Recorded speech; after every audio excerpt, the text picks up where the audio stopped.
राम राम। कहते हैं आप किसी के साथ धोखा करते हैं, किसी को धोखा देते हैं, किसी के प्रति पाप करते हैं तो आप लाख कोशिश कर लीजिए, आप बच नहीं सकते।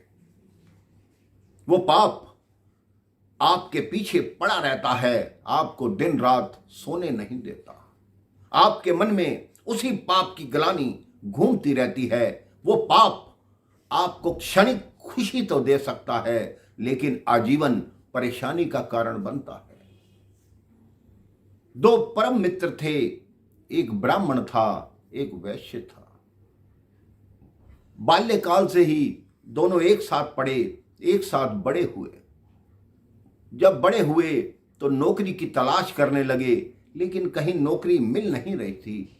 दोनों ने विचार बनाया, दोनों ने अपने घर से कुछ जेवर चुराए और घर से भाग गए। घर से भागकर उन्होंने चाय का व्यापार किया। चाय के व्यापार में उनको इतना लाभ हुआ कि एक वर्ष में ही उस समय 7 लाख रुपया एकत्रित कर दिया, जो कि बहुत बड़ी राशि थी।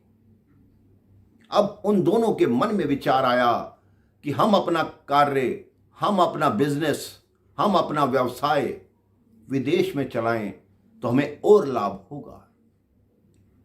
दोनों ने एक पानी के जहाज पर अपना जो सामान था वो रखा और दोनों विदेश जाने की तैयारी करने लगे।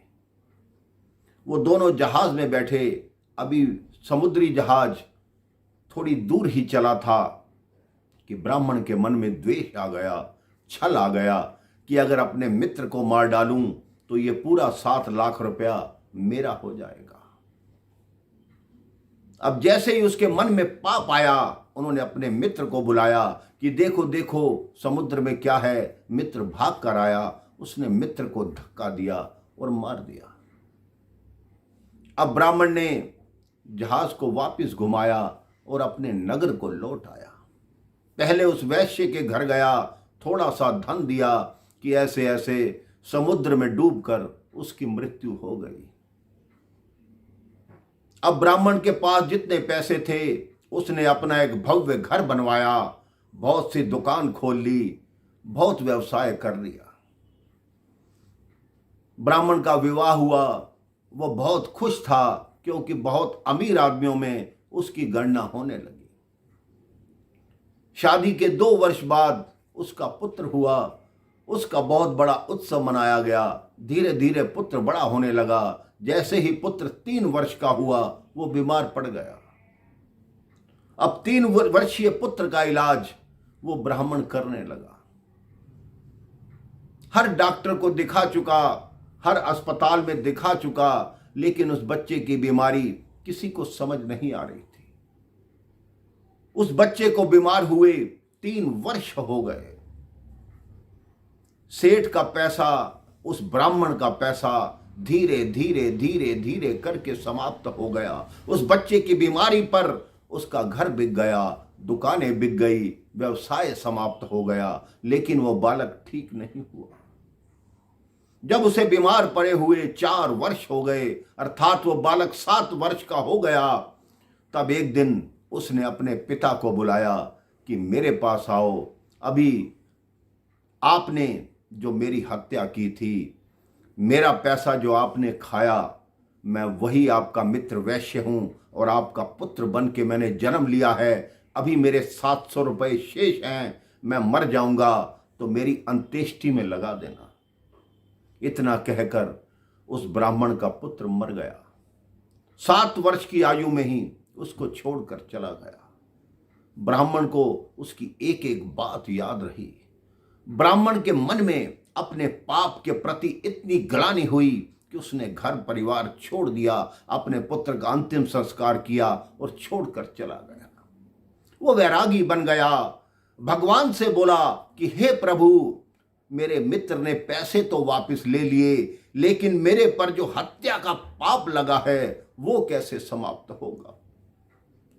अब वो भटकता रहा, भटकते भटकते उसने भगवान की भक्ति आरंभ की, कई सिद्धियां प्राप्त की, भगवान का भक्त बन गया। कई वर्ष बाद उसी वैश्य ने काशी में जन्म लिया। काशी में जन्म लेकर वो सन्यासी हो गया। एक दिन वो सन्यासी मथुरा जी में आया। वहां श्रीमद् भागवत की कथा चल रही थी। और कथा कौन कर रहे थे? वही ब्राह्मण जो वृद्ध हो चुके थे। जैसे ही उस सन्यासी ने उस सभागार में जहां कथा हो रही थी वहां प्रवेश किया, कथा वाले ब्राह्मण की आंखों में आंसू बहने लगे और कथा करनी बंद कर दी। तो उस सन्यासी ने सोचा, हो सकता है मेरे आने से कथा में कोई बाधा पड़ी हो। वो सन्यासी वापस जाने लगे। तब उस ब्राह्मण देवता ने अपने आदमियों को भेजा कि उस सन्यासी को लाओ और मेरे कक्ष में बिठाओ। उस सन्यासी को उस ब्राह्मण के कक्ष में बिठाया गया, उनकी सेवा की गई और कहा गया कि आप बैठें, अभी आपसे बात की जाएगी। जब कथा समाप्त हुई, ब्राह्मण देवता आए, उस सन्यासी के चरणों में गिर गए कि मुझे क्षमा कर दो, मेरी हत्या के पाप को क्षमा कर दो। उस सन्यासी ने कहा, ऐसा क्या हुआ है? तब ब्राह्मण देवता ने कहा, 45 वर्ष पहले की बात है, आप मेरे मित्र थे, मैंने आपको समुद्र में धक्का दिया, आपके प्राण लिए, आप फिर मेरे पुत्र बनकर आए, 7 वर्ष मेरे पुत्र बनकर रहे और अब आपने सन्यासी का अवतार लिया है, सन्यासी का जन्म लिया है, तो अब मेरे हत्या के पाप से मुक्ति दो। सन्यासी ने कहा, जो आपके आंखों से बहने वाले आंसू हैं, यही आपका प्रायश्चित है।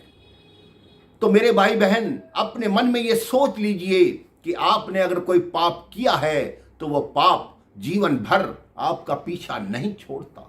आपने अगर किसी का बुरा किया है, मन से नहीं वाणी से ही बुरा किया है, तो वो भी आपका पीछा कभी नहीं छोड़ता। आपके मन में ये ग्लानि अवश्य रहती है कि मैंने इसका गलत किया है, चाहे आप प्रत्यक्ष रूप में उसको दिखाएं या ना दिखाएं, लेकिन ईश्वर हमेशा देख रहा है। इसलिए अपने मन में ये सोच लीजिए कि मैं मन, वचन और कर्म से कभी किसी का बुरा नहीं करूंगा, सबका अच्छा बनकर रहूंगा, सबसे प्रेम से बात करूंगा, सबके साथ प्रेम करूंगा। राम राम, जय श्री राम।